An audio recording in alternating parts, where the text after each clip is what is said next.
1937 সাল। হিটলার তখন যুদ্ধের প্রস্তুতিতে ব্যস্ত, কিন্তু একটি বিষয় তাকে চিন্তায় ফেলে দেয়। ম্যাজিনো লাইন, ফ্রান্স জার্মান সীমান্ত জুড়ে তৈরি এক বিশাল দুর্গ প্রাচীর।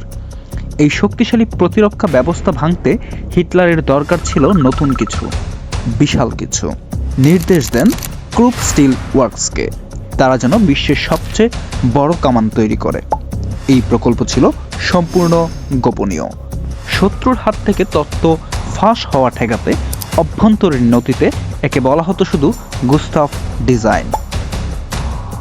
1940 সালের বসন্তে হিটলার অবশেষে ফ্রান্স আক্রমণের পরিকল্পনা করেন, কিন্তু সমস্যা ছিল হেভি গুস্তাভ তখনও প্রস্তুত হয়নি। শেষমেশ নাৎসিরা ফ্রান্স আক্রমণ করে বেলজিয়ামের আর্ডেন জঙ্গলের পথে। ফলে গুস্তাভ তখন কাজে লাগানোর সুযোগই পেল না।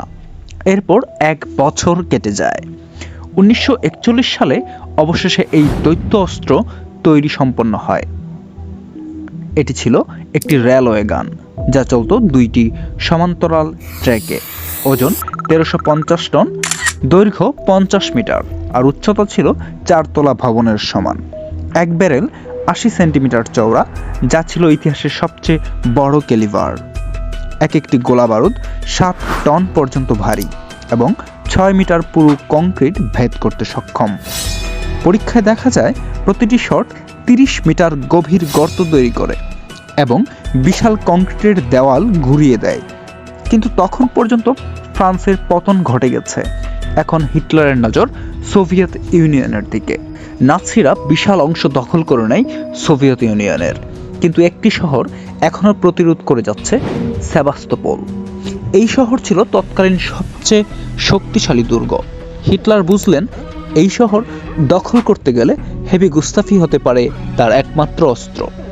কিন্তু এত বিশাল কামান যুদ্ধক্ষেত্রে নিয়ে যাওয়া সহজ ছিল না।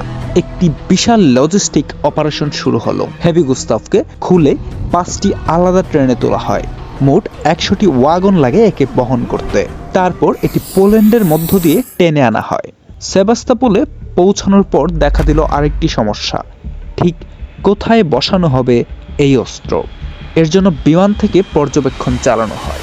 শেষমেশ শহর থেকে 25 কিলোমিটার দূরে স্থাপনের সিদ্ধান্ত নেওয়া হয়। তবে এটি বসাতে 1200 মিটার রেল লাইন তৈরি করতে হয়, কিন্তু এর ব্যারেল ঘোরানো সম্ভব ছিল না। তাই 2টি বিশাল ডিজেল ইঞ্জিন দিয়ে পুরো কামান সরিয়ে লক্ষ্য ঠিক করতে হতো।